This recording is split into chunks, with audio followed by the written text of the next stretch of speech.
All right, so hey everybody out there in the home care world. My name is Kinshawda Daniels. I am a home care business coach slash consultant.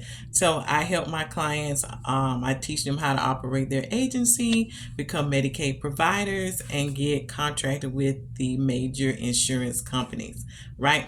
So today's video is another frequently asked question that I will be answering and addressing from majority of my clients ask me this particular question. So I want you to watch the video all the way to the end, and I always drop a nugget at the end. So thank you for watching my video. Please like, share, and subscribe. So today's frequently asked question is, should I get a Medicaid provider number, or should I become a Medicaid provider? So a lot of my clients that I coach and talk to, they always ask me, should they become a Medicaid provider? So, and this is my answer. This is from my own personal experience, and then also using wisdom. I want to answer the question in quick. Yes, you should become a Medicaid provider, right?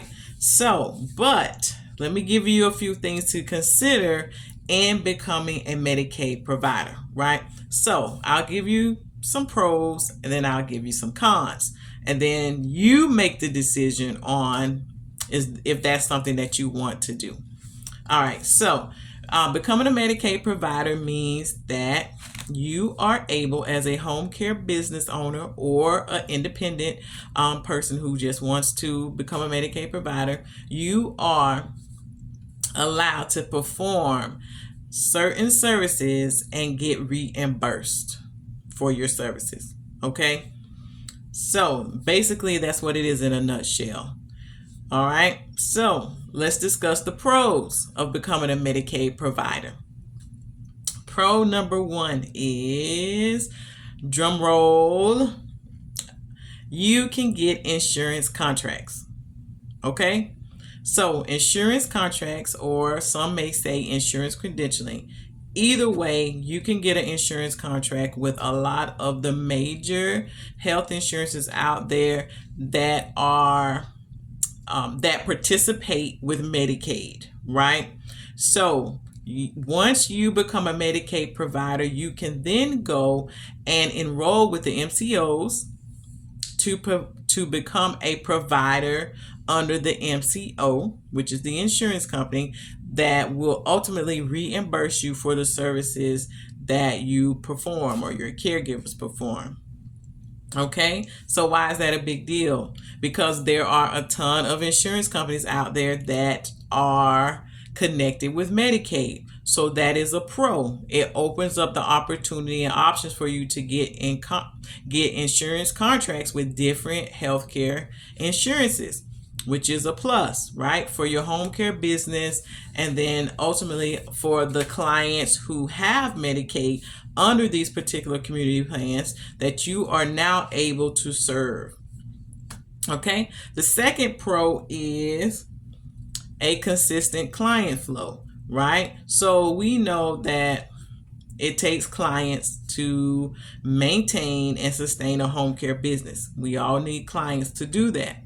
Whether you're in it for a large scale or whether you're playing it small, you still need clients, right? So having the being a Medicaid provider, you are able to get the insurance contracts, which will ultimately give you a consistent flow of clients. Now that flow, it may be higher some months, lower than other months, but at least having the contracts in place, you will be one of the providers they contact. Now, of course, yes, there are other home care agencies that are contracted with these insurance as well, and they have a list of providers. But at least you are on the list, right? You want to make sure that you are leveraging all options when it comes to your business to get clients. So that's why I consider this a pro. Okay, so now let's go to the flip side and discuss cons of being a Medicaid provider. So, of course, con number one, will be the reimbursement rate. So we all are concerned about our money, right? We want to know what's the turnaround, what's the revenue looking like. Well, for the most part, Medicaid reimbursement rates are not a lot. Okay, so if you don't know by now, you can charge more with a private pay client than you will probably get reimbursed for Medicaid. Okay, that's not necessarily a bad thing, because ultimately we are focusing on leveraging our options. You want to have a variety of options of different places or sources you're getting clients from.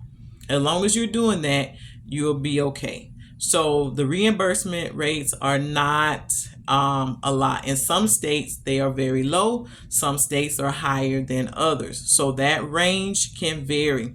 So if you want to know what your reimbursement rates are for your state, just do a Google search, look up Medicaid reimbursement rates, and you can even look it up by the service type, personal care, things like that, LPN, RN duties, things like that. It'll give you the reimbursement rates. Okay, so also another con for some is, once you are a Medicaid provider and you get in contract with the insurance companies, you have to make sure that you know what you're doing when it comes to billing, right? When you're submitting claims, you want to definitely make sure that your claims are accurate, nothing fraudulent. You want to make sure if you submit a claim that a caregiver spent 8 hours with Susie, that the caregiver was actually there for 8 hours with Susie, right? Because backlash is, you don't want Medicaid to come and fine you or take away your provider number, or stop total access, right, to their network. So you definitely want to make sure that when it comes to submitting your claims and the billing aspect of it, that you know what you're doing. So some of you may feel like you don't want to be aggravated with Medicaid, with the whole billing process. Well, that's not a bad thing either, because there are third-party companies out there that you can pay them to do your billing, so that you don't have to. But either way, that is something that's very important and something that Medicaid really focuses on and will crack down on. Okay, so those are 2 pros, 2 cons. So what you can do with the information that I've given you is weigh your options, right? So you want to weigh your options. So some of you may say, well, I just started this journey. I don't know if I want to jump out there with Medicaid right away. Okay, that's fine. If you're not going to jump out there and become a Medicaid provider, then you definitely need to be focused on getting your private pay clients. So you got to be hustling and networking to get those clients. But remember, the more variety of sources you have to receive clients, the more revenue, right? The more potential revenue. Okay, so I say, if you have things balanced, it can balance everything out, right? So it's something to consider. It's not all bad. Just like with anything in the world, there's pros and there's cons, just about with everything in life, period.